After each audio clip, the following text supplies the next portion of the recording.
¿Cuál es la ideología de Jordi Wild? Si es que acaso tiene tal cosa. ¿Qué es eso del extremocentrismo? ¿Cuál es su rol y el de otros nuevos comunicadores en el tablero mediático? La respuesta a esas preguntas y otras tantas las tenéis aquí. Este vídeo es un extracto actualizado del vídeo Jordi Wild y el problema del estado de la conversación pública. Ha sido resubido para facilitar su visionado y daros la oportunidad de ver partes concretas de forma autoconclusiva. No es necesario vérselos todos y tampoco vérselos en orden.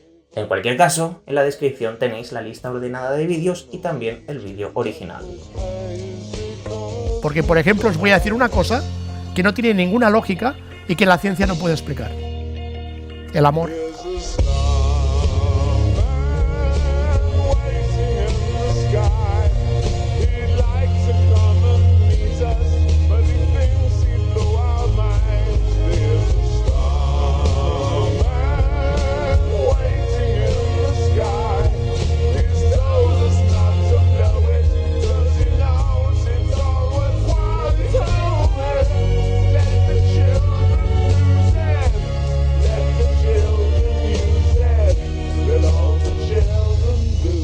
Nacho, ¿cómo estás? Nacho Amela, el retorno del niño de The Wild Project.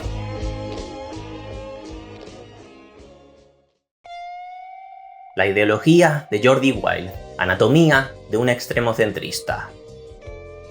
A lo mejor habéis venido pensando que voy a decir que Jordi es parte de la fachosfera, que es un fachatuber, que es altavoz de proclamas derechistas, etc. Pues la verdad es que no. O no exactamente. En realidad, esto no es la primera vez que lo habéis escuchado, esto ya lo he dicho otras veces. O también Jordi Wild, que se podría ver como un caso justo a medio camino entre unos y otros creadores. A decir verdad, Jordi Wild es un género en sí mismo que da para hablar en detalle, así que no me voy a meter ahí. Puedo entender los motivos para verlo así, pero para mí Jordi no está en el espectro de los fachatubers. Verlo de esa manera me parece una idea reduccionista. La cuestión de la ideología de Jordi es más compleja, así que para poder entenderlo os traigo lo que he decidido bautizar como la escala Jiménez Los Santos. Cuando pensamos en el espectro ideológico tendemos a verlo de una forma muy lineal. Una recta en la cual tenemos un 0, un 10 y cada uno de ellos es el extremo a izquierda y derecha. Esta linealidad nos podría hacer ver el espectro de forma uniforme, pero si pensamos en la distribución de las personas no hay tal uniformidad. Más que la idea de una distribución equitativa podemos tener la idea de la campana de Gauss,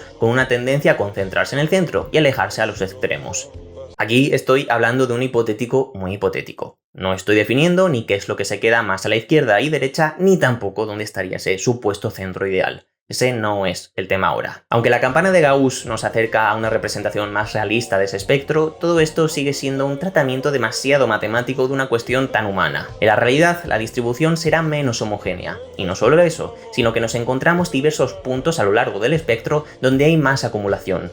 Son puntos frontera, puntos de retención, en los cuales quien pase ese umbral pasa a tener muchas posibilidades no de quedarse un pasito más allá de su posición inicial, sino de ir 3 pasos más allá. El punto frontera más claro que me viene a la mente es el de Jiménez Los Santos. Jiménez Los Santos, contexto, es un presentador de radio muy cercano a las posiciones más liberales del PP, al aznarismo, al ayusismo y, según el contexto, también muy cercano o abiertamente afín a Vox. Además de esto, Los Santos se caracteriza por ser el mejor insultador del Reino de España y le han caído unas cuantas denuncias por calumnias. Los Santos es un baluarte público de esa postura desacomplejadamente derechista, pero no está en el mayor de los extremos. En los últimos años, Los Santos se ha caracterizado por ser una de las figuras de ese entorno que más abiertamente ha defendido la vacuna y ha pegado palos a los negacionistas como muy pocas personas son capaces de pegarlos con la prosa que tiene Los Santos para la descalificación. Y ojo, esto no es poca cosa. Muchos miembros de Vox, como el mismo Abascal, no han querido decir si lo habían hecho. Este es un tema delicado en esa franja. Los Santos es un punto frontera dentro de ese espacio como el antes y el después del negacionismo. La postura de Los Santos puede ser desacomplejada, pero respeta ciertos consensos. Es monárquica, se llena la boca con el constitucionalismo, pero si vemos lo que hay de los los Santos en adelante, no veremos esa distribución gradual hacia posturas más extremas, sino una concentración de esas posturas, y hasta cierto punto es lógico. Lo que está detrás de estos puntos fronteras es una cuestión de marcos mentales. Si cruzas el umbral de cuestionar la vacunación, tienes una forma de razonar y de ver el mundo que te lleva a aceptar más cosas, a creer en más teorías y una visión más caótica. Después del umbral de los Santos, lo que nos encontramos es con Alvise y su gente, y ahí ya no solo se cuestiona la vacunación, sino que pasan a cuestionarse más cosas, como la monarquía. Aparte de los marcos mentales, otra forma de ver esto es con el concepto de la tubería de la radicalización, que es habitual en el canal. Según uno se mete por el embudo, no se quedará en puntos intermedios. Si pasas a un siguiente nivel, no irás a pasitos, sino que te deslizarás más como un tobogán. Obviamente, por si acaso, esto es una versión muy reducida del asunto. Sé que Los Santos también se caracteriza por haber defendido ciertas teorías polémicas. Precisamente eso refuerza ese carácter suyo de punto frontera. Y sí, la visión del espectro ideológico como una linealidad unidimensional es simplista, pero ahora es muy efectiva. Ahora volvamos a Jordi. Jordi también es un punto frontera. Concretamente, es la frontera entre los creadores plenamente lanzados a la batalla cultural como un ejercicio consciente y los creadores mainstream que pueden llegar a mojarse en ciertos temas, pero cuyo contenido no gira en torno a eso. Antes he dicho que estos puntos frontera son puntos de retención. Se puede ver de esa manera, pero también se puede ver como que esos puntos son las puertas de acceso para avanzar más allá. Quien esté muy metido en el mundillo de Jordi Wild tendrá más papeletas para aceptar los marcos mentales de los otros creadores. De nuevo, esto también tiene mucha relación con todo lo de la tubería. Pero bueno, ahora lo importante es que no. Jordi no se encuentra a las coordenadas de esos creadores, y a pesar de esto último que acabo de decir, no lo englobaría ni siquiera en ese entorno. Se le puede ver como un puente, pero no más. De hecho, incluso diría que Jordi es más centrista de lo que a veces podemos pensar. Jordi Wild está más cerca, por ejemplo, de Ángel Martín, con ese discursito antipolíticos del todos son iguales, que de discursos más escorados al otro lado. Jordi Wild está más cerca de Ángel Martín que de Los Santos, eso sin duda, pero incluso está más cerca de Ángel Martín que de nuestro amigo Pedro Pollofre. Pero, ¿en serio se puede decir que Jordi sea centrista? Seguro que ahora estáis pensando en todos los clips de los Menas, los Ocupas, lo de Bukele. Bueno, esos son los clips que nos llegan, pero si Jordi tiene algo que se ha encargado de difundir en estos 4 años de podcast, eso es opiniones. Jordi tiene opiniones. Tiene muchas opiniones sobre muchos temas. Las da todas, todo el rato, y muchas de ellas no responden a una agenda derechista. Jordi es antimonárquico, antitaurino, pro aborto, pro eutanasia. Estos son ideas que, bueno, verlas como una cosa fundamental de la batalla ideológica, bueno, son cosas que te las puede comprar alguien tirando a la corriente más liberal de la fachosfera, es cierto. Pero Jordi también tiene otras posturas en temas que son trigger points. Jordi, aunque con muchísimos matices, habla bien del Me Too, insisto, con muchos matices, pero es otra postura. Jordi estaba en contra de Rubiales con lo de Jenny Hermoso. Obviamente, también con matices, y su postura no es la de Irene Montero, eso está claro, pero también está ahí. E incluso, Jordi no solo es pro-trans, aunque le cueste un poco entenderlo, es incluso pro-ley trans, y sí, también con matices, y está en contra del tema deportivo y lo que queráis. Pero ese tema en concreto, teniendo en cuenta cómo de influyentes son sobre él personas como Jordan Peterson o Joe Rogan, me parece bastante sorprendente. Y sí, por supuesto, todo esto que acabo de deciros no quita las otras tantas burradas que sueltan otros temas. Si me preguntáis a mí, Jordi es el típico perfil de liberal que se las da de moderado, pero que sorprendentemente siempre termina tirando a lo que tira. Pero, ¿sabéis qué pasa? Que igual que yo pienso esto, hay gente que ve en Jordi a un progre flojito que lo único que pasa es que no se ha dejado comer la cabeza por la dictadura woke. Obviamente, ese es un marco que me parece delirante. Pero aun pareciéndome delirante, entiendo los motivos por los que podría haber gente que pensase eso. No estoy pretendiendo ser equidistante. Lo único que digo es que, sí, la ideología de Jordi es muy ecléctica. Jordi y la gente como él, estos centristas raretes, se llenan la boca con que no tienen ideología definida, que beben de todos lados, que no se limitan, ya sabéis, el manual habitual del extremocentrismo. Es llamativo, porque claro, según esa idea, perciben que la gente que no tiene esa postura es porque compran las ideas en packs ideológicos, expresión recurrente en The Wild Project, y que es un tema casi de equipos de fútbol. En realidad, eso es una cuestión más lógica de lo que plantea Jordi. Es, de nuevo, una cuestión de marcos mentales. El razonamiento que te puede llevar a apoyar ciertas ideas es el mismo que te puede llevar a otras. No son reglas universales, pero sí es lógico que si tienes ciertas convicciones, llegues a conclusiones parecidas a las de los que tengan esas mismas convicciones. Entonces, con estas posturas eclécticas, ¿qué pasa? ¿Se salen de verdad de esos moldes? Bueno, estoy convencido de la honestidad de la intención de tener una visión ecléctica del mundo de los extremos centristas y de esa intención de beber de todos los lados. El problema de ese querer tomar de todos los lados sin filtro ni enfoque es que viene de una visión de las ideas carente de solidez y consistencia intelectual. La consecuencia más directa de esto es que en muchos casos, entre ellos, por supuesto, el de Jordi, es un seguidismo del marco tan manido del sentido común. La mejor muestra de este marco es un repertorio de muletillas muy habitual en el podcast. Que es la puta realidad. Esa es la realidad. Porque es la realidad. Esto es una realidad. Nos gustará más o menos, pero es la realidad. Eso es una realidad. Todo este abanico de sentencias que le encanta a Jordi es el signo claro de una forma de pensar muy asumida e inmutable. No sé qué, no sé cuántos, y así es la puta vida. Ese marco se expresa a través de un pastiche confuso de cosas progres con cosas reaccionarias. Un pastiche que en un primer vistazo puede parecernos efectivamente ecléctico, o incluso se podría decir que caótico, y que es la base de la que parte todo el relato del libre pensador del que ya hablé en vídeos anteriores. Pero cuando te paras a verlo en detalle, tiene más sentido del que parece de primeras. El marco del sentido común es la ideología del statu quo. La gente necesita casas, pero no nos pasemos, lo de los ocupas está horroroso.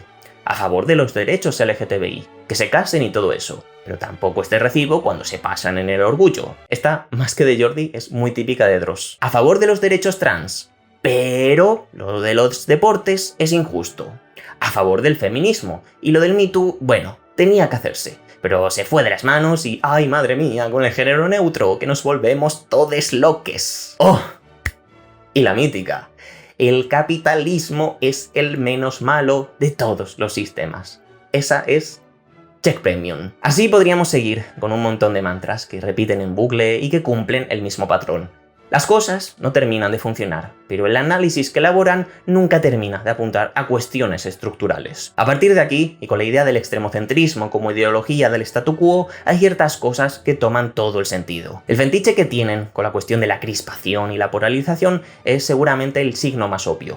Y a ver, entendedme. No digo que no sea una cuestión que está ahí y es un debate legítimo que se puede tener, pero de verdad, lo que tiene esta gente, y en particular Jordi con esta cuestión, es eso. Un fetiche, una obsesión, o también la retórica de la cultura de la cancelación, los ofendiditos y todas estas muletillas. Al igualar a los extremos y no atender a la naturaleza de los sucesos, lo que hace es desprestigiar la protesta social e igualar todo entre sí de forma incoherente. Si no pretendemos atender al origen de los problemas, sino a los sucesos aislados en sí, lo mismo es la denuncia de David Suárez, lo de Apu, lo de James Caan, lo de los titiriteros, lo de Kevin Spacey, una historia random de unos libros que han prohibido en colegios católicos en Canadá, o lo de Pantomima Full. No hay motivos. No hay porqués, solo hay sucesos aislados dentro de un marco en el que el sujeto que observa está en el centro viendo a su alrededor y desde esa posición consigue encontrar el nexo de todo en la radicalización, la polarización o lo que sea. Da igual que en un caso sea censura institucional, sea fruto de una reivindicación social, sea una persecución más compleja con fines políticos o sean directamente casos randoms en la otra punta del mundo que no terminamos ni siquiera de entender en su contexto. Da igual. Todo es polarización y crispación. La idea de fondo en todo esto es la manida frase de los extremos se tocan, que es el lema del extremocentrismo. Detrás de esta puede haber otras ideas más elaboradas, como la de que las ideologías son una cuestión de sesgos cognitivos. Esa idea es defendida por David Saavedra y la ha argumentado precisamente con Jordi. Saavedra es una persona con la que no concuerdo en muchas cosas, pero aún así, incluso desde la distancia, me parece que su labor es muy potente, interesante y valiosa. Y de hecho, sus entrevistas con Jordi están entre lo mejor del podcast con diferencia. Saavedra en general es alguien a quien me gusta mucho escuchar. No me atrevo a decir que toda su teoría de los sesgos esté mal. No tengo esa autoridad ni mucho menos. David está más capacitado que yo para hablar de eso. Y aunque tuviese esa autoridad, tampoco creo que esté del todo mal. Pero sí que es una teoría un poco limitada para intentar explicar todo lo que pretende explicar. Y en última instancia, aunque es una versión mejor desarrollada y argumentada, se encuentra en el mismo marco mental del extremocentrismo del que acabo de hablar. ¡Ojo! Esto no es como tal un matiz, pero me parece un apunte relevante. Hace poco me vi la entrevista de David Saavedra en No Obstante. Lo que concluí de ella es que el propio Saavedra es consciente de estas limitaciones de las que hablo. Él sabe que los aprendizajes de su historia no sirven para explicar toda la complejidad política del fenómeno de la radicalización. Sigo creyendo que su análisis peca de ser demasiado cientificista. Está muy centrado en la mente del radical. Pero bueno, Asumiendo como premisa que no es una teoría que pretenda explicar todo el fenómeno, tiene cosas interesantes. Como persona que se ha visto bastantes entrevistas suyas a lo largo del tiempo, es curioso ver su evolución personal. Os recomiendo esa entrevista y en general os recomiendo el podcast de No Obstante. Me enganché más o menos después de acabar el vídeo de Jordi y canela en rama. Y también diré, esto no lo digo por Saavedra, ahora vuelvo a Jordi y en general al marco extremocentrista. Todo este marco mental es muy irritante, y lo es porque es altivo y condescendiente. Lo que hay en el fondo, en esta postura, es un yo soy muy listo y todos los demás son muy tontos, con sus sesgos, su crispación y sus packs ideológicos. Detrás de esto no solo está la falta de autoconsciencia por no querer ver que, aunque sea de una forma ligeramente distinta, el extremocentrista también está bajo los sesgos propios. Es que encima, esta postura es probablemente la que tiene mayor inconsistencia intelectual. En esa supuesta negación de los marcos, los enfoques y el querer beber de todos los lados sin excepción, lo que subyace es una negación del funcionamiento de cómo acceder al conocimiento.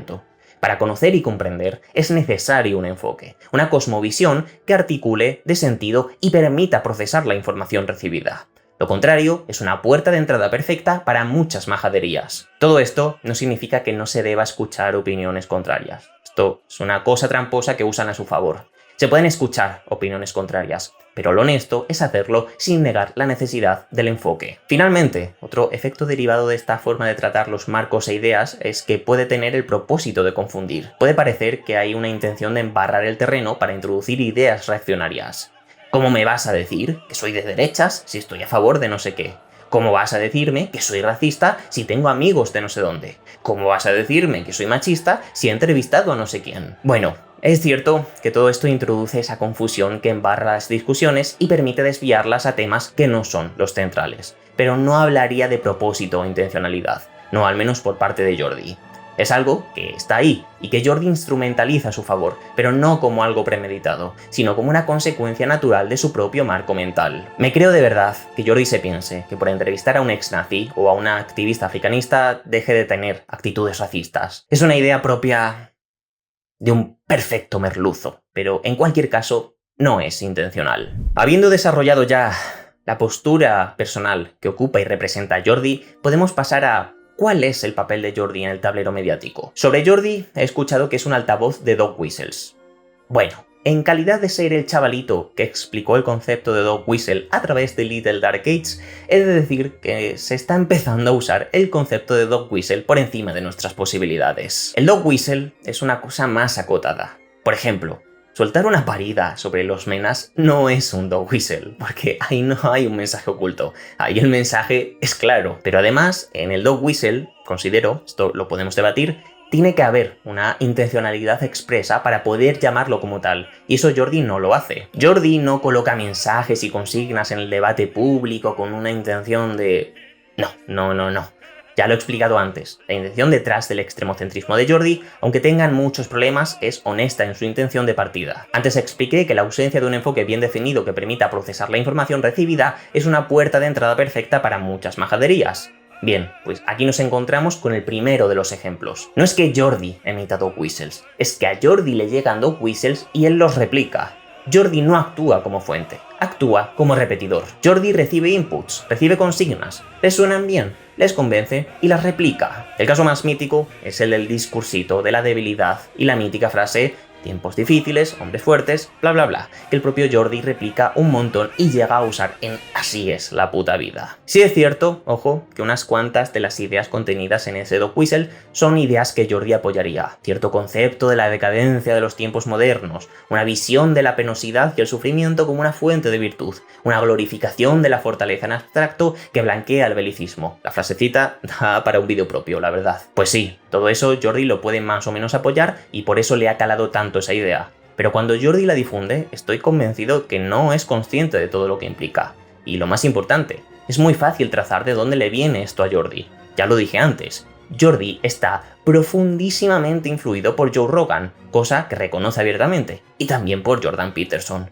Tiene un libro que es la versión del Mercadona de Manresa de 12 reglas para vivir. Jordi no es el que lanza esos dog whistles, es el que los recibe y replica. Aún así, me podréis decir, vale, no hay intencionalidad, pero sigue siendo una idea claramente propia de su marco mental, o sea que no se le puede desligar de la misma. Y... es cierto, No se trata de negarle el derecho a difundir su marco mental, todo lo contrario, se trata de mostrarlo tal y como es sin trampas. El problema es que Jordi difunde dog whistles cuyo trasfondo estoy convencido que no apoya. 7 de octubre de 2023. El ataque de Hamás, la reacción de Israel, ya conocemos el contexto. Recordaréis que en las primeras semanas, cuando Israel no había desatado por completo toda su maquinaria genocida sobre la Franja de Gaza, la cuestión del posicionamiento era muy delicada. En España, la posición es más pro-Palestina que en otros lugares, pero en sitios como Estados Unidos no es así. Cada persona que se posicionó en contra del genocidio, especialmente en los primeros momentos con el ataque de Hamás tan reciente, fue convertida en apestada. El caso de Melissa Barrera y Scream o el de Mia Khalifa son ejemplos de ello. Tengo estos dos casos en mente porque los escuché en las tertulias de The Wild Project. Jordi, por supuesto, se metió en este tema como en otros muchos. Y su mensaje principal, que repetía de forma machacona e insistente, y que también replicaban sus tertulianos, era: es que hay que ver cuánto poder tienen los judíos. Más allá de eso, lo que sí que es verdad, y eso no es innegable, es el poder que tiene el mundo judío en los negocios occidentales. Joder. Pero claro, meterse con los judíos es Mira, meterse sí, con el pero poder. eso es consecuencia. Vamos a ver cómo explico esto. Yo entiendo de dónde viene esa idea de Jordi. Es esta cosa de que en Hollywood hay muchos judíos, que tienen mucho peso para el porcentaje de población que suponen, esta cosa de que son los que han manejado el dinero de toda la vida, los primeros banqueros de la historia, y que vaya, hombre, qué casualidad todo el apoyo que recibe Israel de Estados Unidos. Claro, ahora podemos entrar en esto y desmentir y entrar en el juego. Mira, me voy a quedar solo con la última y esta idea de que el apoyo a Israel claramente es por el poder de los judíos, porque por lo que sea no nos da para ver que Israel es el enclave estratégico de Occidente para sus intereses en Oriente Medio. Ya está, solo eso. Bueno, como digo, puedo entenderlo. Entiendo de dónde vienen esas ideas. Algunas de ellas, como lo del tema de los banqueros, es algo que tenemos muy asentado en el sentido común general. Pero, reconozcamos que es muy rarete esa insistencia por hablar del poder de los judíos para manipular e influir en decisiones. Porque incluso aunque en esa marabunta extraña, cuanto menos, de motivos para pensar en el poder de los judíos en el mundo hubiese algo de cierto, difundir de forma tan insistente esa idea... ¡Cuidado! ¡Cuidado!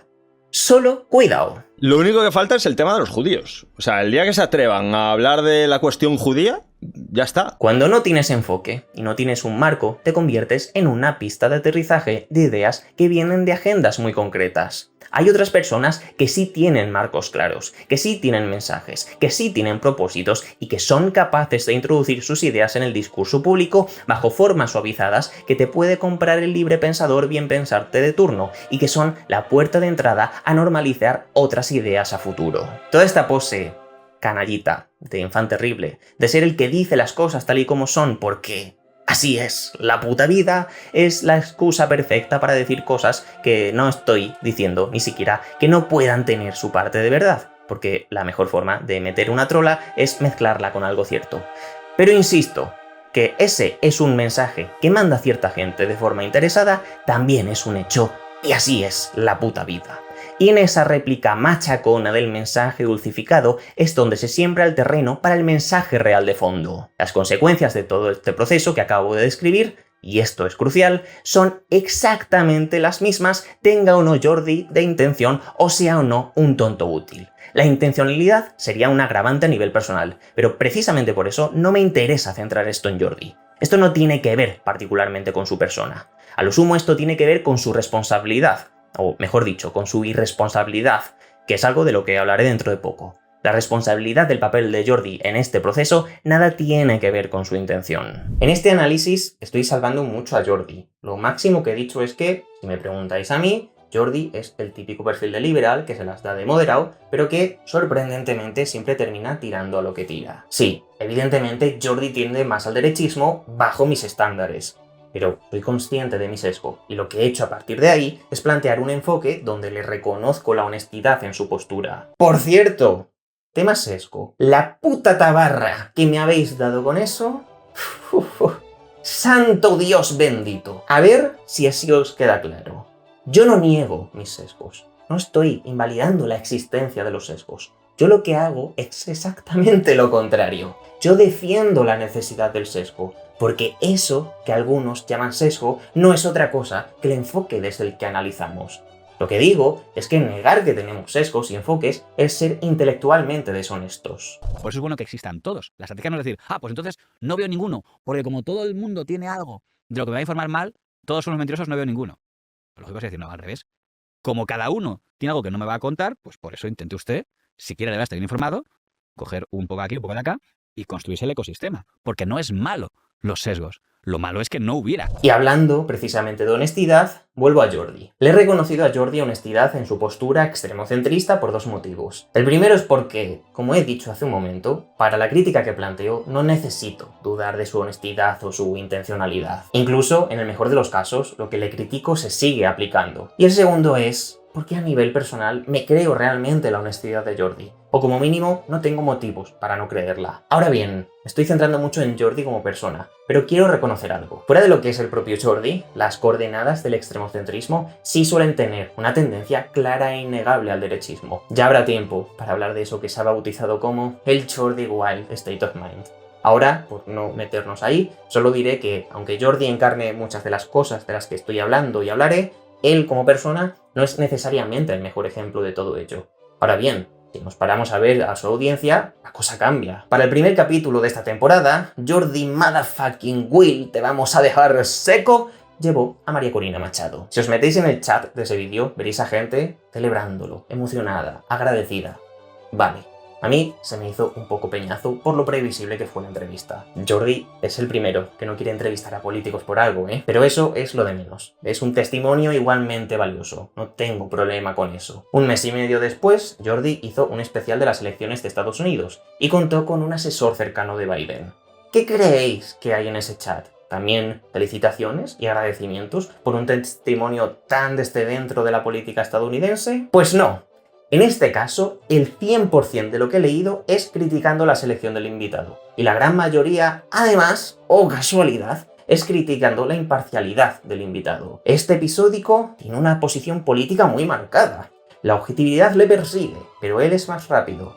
Para un podcast sobre las elecciones de Estados Unidos se necesitaba un invitado más neutral.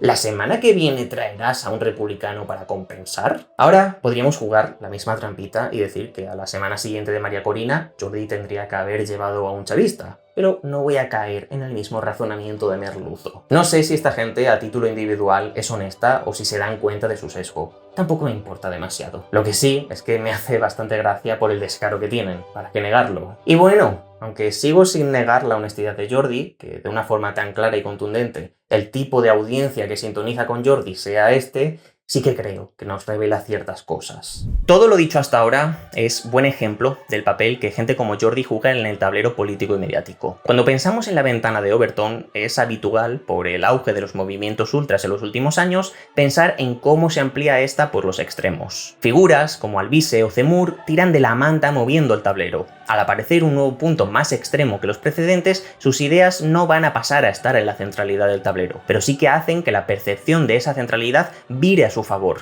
haciendo entrar en ese marco ideas antes percibidas más lejanas de esa centralidad. El caso de Jordi es el opuesto. Jordi sí se mueve en la centralidad, en ese extremocentrismo caótico del que ya hemos hablado, y es desde ahí desde donde se amplía el marco. Sí, ya lo dije antes. En esa mezcla caótica cuyo trasfondo es la ideología del statu quo, Jordi también defiende algunas cosas progresistas, pero por el camino ayuda a la colocación en la centralidad del debate público de cuestiones como el punitivismo, la cadena perpetua, lo de Bukele, la cuestión inmigratoria, la cuestión de los ocupas o la inseguridad en Barcelona. Uno de los motores de esta lógica es la glorificación del debate que es marca de la casa en The Wild Project. Jordi vive en una reivindicación permanente del debate, del diálogo y de hablar todo sin cortapisas, pero con respeto. La cuestión del debate de las ideas es un tema central de este vídeo, y lo trataremos como se merece más adelante. Todo lo que diré ahora es que esa petición a otros de un debate a toda costa, incluso cuando puede ser un debate sobre cosas tan íntimas como la identidad y la dignidad de las personas intervinientes, no pueden ser en ningún caso una premisa saludable para ese hipotético debate, y ni mucho menos es algo que se le pueda exigir a nadie bajo la acusación de ser sectario por no querer aceptarlo. Como en otras ocasiones, lo único que conseguía la llamada centrista a la sensatez entre dos extremos equidistantes era trabajar para normalizar las posiciones más reaccionarias. Así, era el centrismo liberal el primero en poner, en nombre de las buenas formas, la necesaria politeness en el civilizado intercambio en el mercado de las ideas, la primera piedra en toda una contraofensiva reaccionaria que iba a fijar, en el lapso de apenas unos meses, otros objetivos más sensibles y ambiciosos. Este no es el único papel que juega Jordi en la cuestión de la ventana de Overton. La posición que ocupa Jordi, todo lo que ya hablé de la escala Jiménez Los Santos y su cercanía más a Ángel Martín que a Pedro Pollofre, le otorga una capacidad de influencia muchísimo mayor que la de los creadores de contenido más explícitamente ideológicos. Jordi no habla para los parroquianos habituales. Jordi tiene una capacidad de arrastre sobre los no convencidos como ningún otro influencer. Su difusión se iguala e incluso sobrepasa la de otros como Cref o Chocas, pero en el caso de Jordi consigue esto con un contenido que consiste no enteramente, pero sí en gran parte, en opinar sobre muchos temas calientes. Sí. También podríamos ver a Chocas como algo cercano, porque dedica espacios largos de sus directos a hacerlo, pero no es un formato tan establecido como lo que hace Jordi. Por todo esto, es que Jordi no es tan rara avis. Se moja de forma más explícita en los temas. El que se moje es parte necesaria del formato que produce, pero lo hace con la amplitud de los otros comunicadores más mainstream, y además con el plus de ser la voz del sentido común en mayúsculas. Y eso es así, y eso lo sabe todo el mundo, porque así es la puta vida. Con todo esto, hay un punto en el que podemos llegar a ver a Jordi como un derechista. Me cuesta situarlo tan claramente en esas coordenadas, pero sí que apoya posturas derechistas. Vale, sí, más o menos es así. Pero aunque esto de primeras va a ser raro, Jordi Wild está más cerca de la pija de la kinky que, yo qué sé, de Roma Gallardo, por ejemplo. No en el discurso, obviamente, pero sí en la posición que juega en el tablero comunicativo. Un formato aparentemente desprovisto de una agenda ideológica específica, pero que toma partido por ciertas posturas obvias y ayuda a normalizar o difundir ciertos discursos, sin ser necesariamente la difusión de esos discursos el propósito del contenido que hacen. Y no estoy jugando la baza del centrista. No pretendo igualar lo que hace Jordi con lo que hacen la pija y la kinky. No me parece igual diachulificar a Pedro Sánchez haciéndolo hablar de Rigoberta Bandini que colocar mensajes raretes sobre el poder de los judíos o darle pista libre a según qué personajes para colocar su discurso. Pero no va de eso. Lo que quiero decir con la comparativa es que no hay intencionalidad en esa labor política. Sigue habiendo labor política, pero no hay ese propósito en el contenido, y esto es fundamental para ser justos a la hora de contextualizar The Wild Project. Me estoy centrando muchísimo en la ideología de Jordi, su posición en el espectro político, su posición en el tablero comunicativo. Sí, todo este bloque va de eso.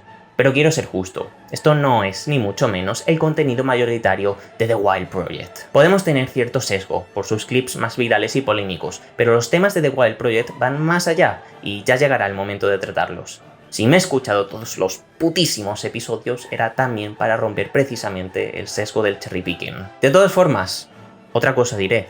Sin que sea la intención de Jordi, que me la suda la intención, el meter píldoras polémicas que mete en un océano de temas random sobre videojuegos, tecnología, noticias chorras y divulgadores es parte necesaria del papel que desempeña Jordi en lo político. Obviamente, el contenido de Jordi no es solo, y ni siquiera mayoritariamente político. Si lo fuese, no ocuparía la posición que ocupa. No tendría esa capacidad de atraer la atención de los no convencidos. Los contenidos fuera de lo explícitamente político sirven como reclamo y puerta de acceso a los otros contenidos. Algo que me gusta de este podcast es que también, como lo hacemos tan variado, arrastramos personas, de repente alguien llega, los terraplanistas, por ejemplo, que vinieron, ¿no? Y decía, claro, eso trae mucho público nuevo que después viene dispuesto a escuchar. Es un fenómeno que creo que ocurre aquí porque lo recibo por los DMs a veces, ¿no? Oye, Pedro, llegué a tu canal por el tema del terraplanismo y, joder, escuché un podcast, el siguiente que subiste sobre impuestos y yo no sabía que el Estado se llevaba la mitad de mi nómina. La repercusión mediática de Jordi. Con todo lo dicho sobre la ideología y el papel de Jordi en el tablero comunicativo, nos debemos parar ahora a pensar sobre cuál es el papel mediático de Jordi Wild. Creo que estaremos de acuerdo en que lo que haga o diga Jordi no se puede asemejar con lo que diga cualquier otra persona en cualquier otro espacio de internet. Pero, ¿y si pensamos en los medios tradicionales? Teniendo en cuenta que estamos personalizando mucho, porque todo en torno a Jordi está muy personalizado alrededor de su figura, no quiero exagerar ni para lo bueno ni para lo malo el peso e importancia de Jordi en el tablero de la discusión pública. El caso de Jordi, aunque muy relevante por su éxito y otras tantas cosas que ya he dicho, es un caso más de otros como los hay en medios tradicionales como en el entorno online. La colocación que hace Jordi de ciertos temas en el debate público funciona igual que como los colocan las tertulias matinales de radio y televisión. Incluso diré que en mi acercamiento a las tertulias radiofónicas y en bastante menor medida a las televisivas, el tratamiento es muy a menudo, si no igual, peor que el que he visto en The Wild Project. El consumo audiovisual no tiene que ser necesariamente más nocivo que el consumo de medios tradicionales. Todo depende del tipo de uso, de si hay abuso o de la persona que analicemos. Otra cuestión, eso sí, sería la relevancia de unos y otros formatos, porque Jordi tenía un potencial viral mayor para colocar mensajes rápidos con la estrategia multiplataformas de la que ya hablé. A ver, no, Jordi Wild, esto hay que decirlo claramente, le mea en la cara a Jordi. Pero no creo que sea interesante ponernos ahora al detalle de esta comparativa de siempre de la relevancia de unos y otros. La cuestión ahora es que ambos actores pertenecen no a un entorno mediático común, pero sí a un entorno común de la opinión pública. Pero, ¿realmente es justo comparar lo que hace Jordi con lo que hace la televisión? Los contenidos semejantes a lo que puede llegar a hacer Jordi, esas tertulias políticas de la mañana o programas de entrevistas, en su parte informativa responden a un propósito y unos criterios periodísticos. No parece del todo justo asignar ese papel a figuras como Jordi cuando él es claro y taxativo al decir que él lo que hace es solo entretenimiento. En los últimos tiempos se ha popularizado el término del periodismo periférico.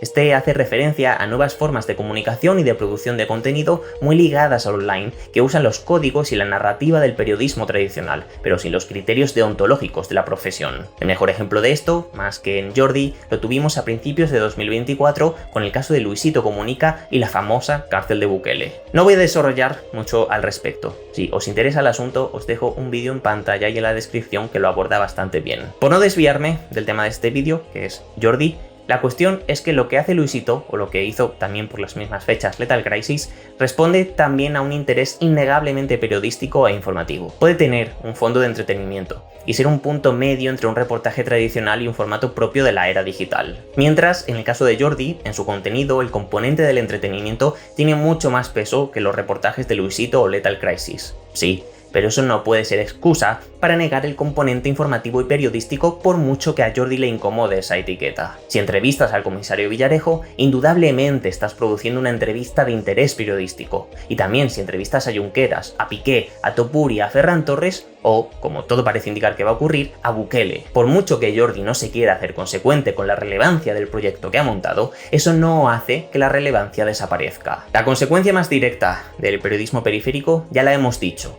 La ausencia de códigos deontológicos, la labor de documentación, de contrastar las fuentes, de verificar o de intentar mostrar todos los puntos de vista queda a la mano de una única persona. Esto implica no solo un problema de reducción de un equipo humano que pudiese ejecutar mejor esas labores repartiendo el trabajo entre varios, sino que esa única persona encargada es probable que no tenga la formación específica para ejecutar esas labores. A todo esto, además, le podemos sumar de nuevo la ausencia de enfoque. En el terreno de las entrevistas implica que quien venga se puede aprovechar de ti, pero me reservo para más adelante. Ahora bien, todo lo dicho merece bastantes matices. ¿Son mucho mejores los medios tradicionales en todo este contexto que esos periodistas periféricos? Es complicado decir tal cosa. El periodismo tradicional está en una crisis de descrédito del copón. Si esto es así, no es solo por el auge de estas nuevas figuras, también necesitan un poco de autocrítica. Ya lo dije, el tratamiento de ciertos temas como inmigración u ocupas no me parece mejor que en los matinales de la televisión que en las tertulias de Jordi. Sí que creo que el tema de los equipos humanos tiene bastante peso en la calidad potencial del producto final. Y también creo que, aunque el código deontológico no se cumpla a rajatabla, los medios tradicionales están sujetos a ciertos agentes externos que penalizan conductas que se salen del cauce de lo ético. Pero sí, por supuesto, también hay contraejemplos. El enfoque de Lethal Crisis en el tema de Bukele fue distinto al que tuvo Luisito. De nuevo, os recomiendo el vídeo de Itzcali. O tenemos el caso de Tamayo, como ejemplo de la posibilidad de producir piezas periodísticas de calidad en el entorno online. Precisamente hablando de Tamayo, y yendo a casos como el de Equipo de Investigación, veremos que la televisión también tiene problemas inherentes a cómo produce su contenido. Igual que acabo de decir lo de los equipos humanos, en los medios tradicionales se podría mencionar la necesidad atropellada de producir una cantidad determinada de programas y reportajes y la pérdida del rigor por el camino. Al final esto no va de unos y otros, ya lo dije antes, son entornos mediáticos distintos, sí, pero la cuestión es el estado general de la conversación pública y la difusión de información. Pero, la percepción que hay de Jordi y de los medios tradicionales no es la misma. El carácter individual de la comunicación del influencer librepensador lo aleja del concepto de línea editorial de los medios tradicionales, pero no significa que Jordi no tenga línea editorial, y es eso lo que me parece importante. Nadie me obliga a hacerlo, como no tengo línea editorial de arriba ni nadie que me diga lo que hacer, yo traigo gente que sé que me lo pasaré bien también. Esos comunicadores tienen su línea editorial que puede ser totalmente personal, pero sigue habiéndola. Una vez asumimos eso, el escenario ya no será muy distinto con respecto a los otros medios. Pero insisto, tenemos que asumir eso. No podemos aceptar la trampa extremocentrista de la falsa ausencia de un marco, porque la ausencia de marco y de enfoque también es un marco y un enfoque. No lo he dicho hasta ahora, y creo que merece la pena hacerlo. Todo esto, que se relaciona mucho con el extremocentrismo del que ya he hablado, se sustenta en la idea, también muy de Jordi, de que lo politizado solo es aquello que responde a intereses políticos concretos. Para mí estos periódicos cadenas están politizados. Pero un show como un podcast, como puede ser este, o como puede ser un Joe Rogan, o como puede ser muchos otros podcasts, no están politizados por el solo hecho de que hay gente de todo tipo. Hay muchos pensamientos. Luego yo puedo tener mis pensamientos, por supuesto, pero eso no convierte el show en politizado. Pero obviamente una opinión sobre la cuestión migratoria, la eutanasia, la pena de muerte o los ocupas es política. Si opinas de política, te guste o no, estás interviniendo en la política. Más cuando lo haces desde el podcast de mayor éxito de habla hispana. Antes de cerrar este asunto, quiero romper una lanza a favor de Jordi en particular. Ya he dicho que en este panorama nos podremos encontrar creadores de todo tipo. Si pensamos en el mundillo del podcast conversacional, creo que Jordi sale relativamente bien parado y es de los más responsables. O como mínimo estoy totalmente seguro de que no es el peor de los ejemplos que nos podremos encontrar. A pesar de que el propio formato, como veremos más adelante, dificulta el asunto, en un panorama con gente como Pedro Pollofre y otra clase de energúmenos variopintos, bueno, lo mismo deberíamos plantearnos empezar a pedir el DNI y el historial para poder comprar un micrófono Rode. Bueno, no sé si esto es un mérito de Jordi o más bien es que el baremo está en el subsuelo. Pero bueno, como digo, no sale demasiado mal parado viendo el panorama. Por cierto, una ampliación. En mi análisis, al ser Jordi el centro de todo, me he centrado más en el papel de los nuevos comunicadores, pero insisto que esto es una cuestión general del estado de la conversación pública. En pantalla y en la descripción os voy a dejar un vídeo de David Jiménez que lo aborda tratándolo también ambas caras de la moneda, pero centrándose más en la crisis del periodismo tradicional. El tipo se pone un poco pesado diciendo «ya os avisé yo en mi libro» y se hace un poquillo cansino. Pero bueno, es un testimonio muy interesante que se relaciona muy bien con todo este tema. Y además, ya que David Jiménez nos habla de su libro, yo voy a hablaros de una pedazo mesa y una pedazo silla. Flexispot se ha puesto en contacto conmigo para que os hable de su maravillosa gama de productos. Entre ellos nos encontramos con su producto estrella, que son las mesas elevables, como la increíble mesa elevable modelo E7 que me han hecho llegar. Para vosotras, amiguitas mías, que estáis chronically online, con un consumo de pantallas totalmente desmadrado, que tenéis que pasar horas frente al ordenador, este es vuestro producto. Con las mesas elevables podréis trabajar de pie y veros videoensayos de más de 4 horas cuidando vuestra espalda. La mesa elevable también se baja y se puede usar normal, y en ese caso también tenéis su catálogo de sillas, como la silla ergonómica BS12 Pro, que también han hecho el favor de enviarme. Os voy a dejar los enlaces a la web y estos dos productos en concreto en la descripción. Tienen todo un catálogo para facilitaros la vida si trabajáis desde casa u os pasáis muchas horas frente al ordenador. Otro producto que no tengo aquí, pero que también es interesante, es su cinta para poder andar mientras trabajáis con la mesa elevada. Os puedo asegurar que si he aceptado hablar de estos productos es porque los conocía de antes. Tenía muchas ganas de tenerlos y os hablo de ellos encantado. Así que tienen mi aval de confianza.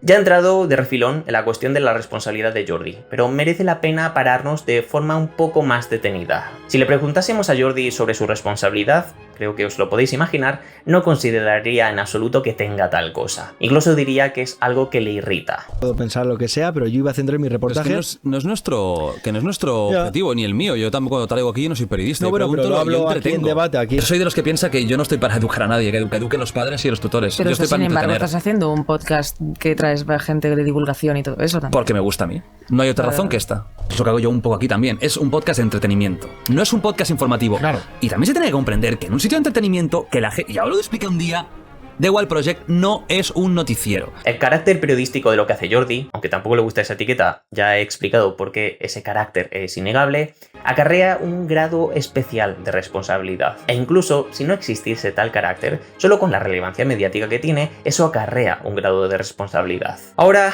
os podría dar un poco la brasa con esta cosa, pero por suerte, la mejor persona de internet se lo pudo explicar al propio Jordi. Tenemos cierta responsabilidad los que llegamos a gente. Tú llegas a mucha más gente que yo. Pero, así que tienes mucha más responsabilidad que yo. Pero. Yo no estoy muy de acuerdo, ¿eh? Yo creo que no tengo ninguna responsabilidad. Claro, tú llegas a mucha gente. Pero no es mi problema. Yo no soy un educador. Vale. Yo no creo que tenga que dar ejemplo de nada. No digo que des ejemplo, digo que cuando te escucha mucha gente, tienes que ser consciente de ello. Evidentemente. Eso se lo dije a Rubius cuando lo entrevisté hace años. Digo, tío, si tú mañana hicieras un directo, tenía más seguidores que habitantes de Venezuela. Es el momento que le entrevisto. Y le digo, si tú sales mañana y dices, oye, salir a las calles de vuestra ciudad y decapitar esculturas, se queda el mundo sin esculturas, el mundo latino. Esta explicación nos puede gustar más o menos. Con todo lo que he visto de Jordi en estos meses, diría tranquilamente que él es impermeable a un argumento así.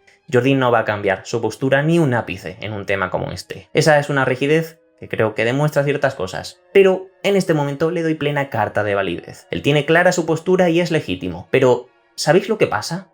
Jordi tiene un defecto personal muy notorio, y este caso es uno de varios que puedo comentar. A la hora de argumentar, en especial al hacerlo sobre cosas que le implican, Jordi Wild es un trilero de campeonato. Te coge la bolita, te mueve el vaso y mueve los términos de la conversación como le sale de los mismísimos cojones. Jordi no se corta un pelo a la hora de mover la portería según le convenga en una actitud muy egoísta. Cuando a Jordi le interesa presumir del poder de los nuevos altavoces comunicativos frente a los medios tradicionales, lo hace sin problema. Jordi es muy fan del discurso de la televisión nos tiene envidia. Venden la moto de que la tele sigue siendo superior. Sí. Amigos, la tele ya no es superior. O sea, hay gente que mueve, que se caga y se mea en la tele. Pero cuando no le conviene porque ese discurso implica responsabilidades, volvemos a lo anterior. No, Jordi, lo siento, pero no funciona así.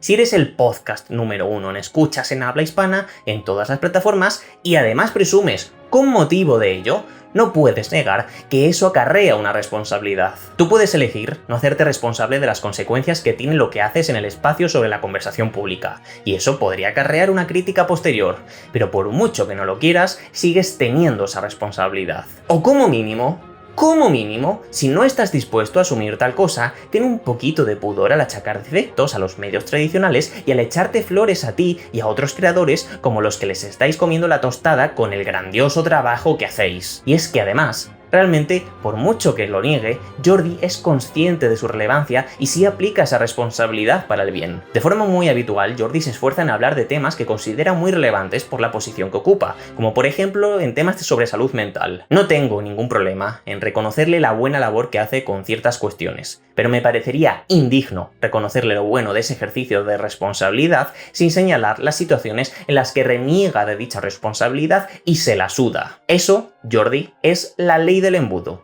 Para los halagos ancho, para las críticas estrecho.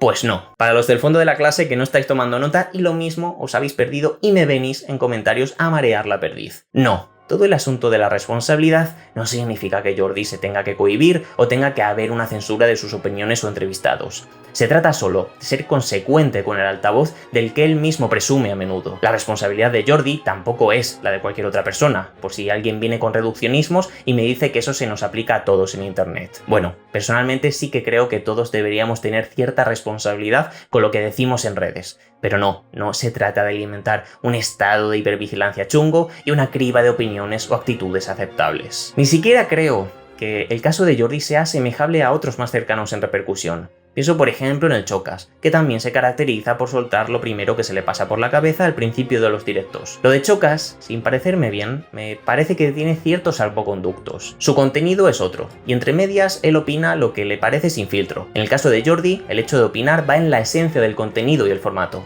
Así que es un elemento que no se puede omitir del análisis. De todas formas, lo estoy centrando ahora mucho en el tema de opinar o no, pero la responsabilidad de Jordi va mucho más allá de eso. Os recuerdo que lo que acabáis de ver es el segundo capítulo de una serie de vídeos sobre Jordi Wild y el estado de la conversación pública. Esta serie es una versión actualizada del vídeo original que subí en su momento. Para ver el original, el primero de esta serie, o el siguiente, os dejaré los enlaces en pantalla y en la descripción. Comed bien, poneos fortísimos y a rockear siempre. Y con esto me despido.